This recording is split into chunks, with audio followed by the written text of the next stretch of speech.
कटक जिला नरसिंहपुर ब्लॉक अंतर्गत जगन्नाथ मंदिर ठारू 108 कुंड गायत्री महायज्ञ पई हरिद्वार शांतिकुंजरू आसीथिबा शक्ति कलश मंगलवार नरसिंहपुर रे पहुंचबा परे विभिन्न स्थान रे पूजार्चना और स्वागत संबर्धना करा जायछि।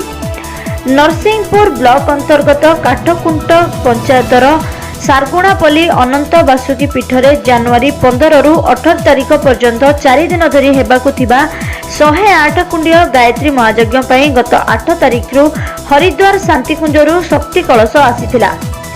सकाळे कटक रे पहुंचीबा परे सेठारे कटक जिला गायत्री परिवार पक्षरु पूजार्चना परे दिन 11:30 रे नरसिंहपुर जगन्नाथ मंदिर रे पहुंचीथिला।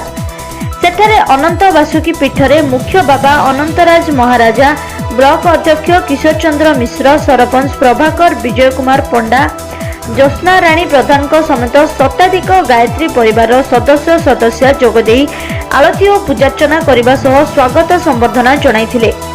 परे नरसिंहपुर सरस्वती शिशु मंदिर पक्षरु शक्ति कलश को पूजार्चना करने परे नरसिंहपुर टाउन परिक्रमा करी जिलिंडा और कमलाडीही परिक्रमा करी अनंत बासुकी पीठरे पहुंचीथिला।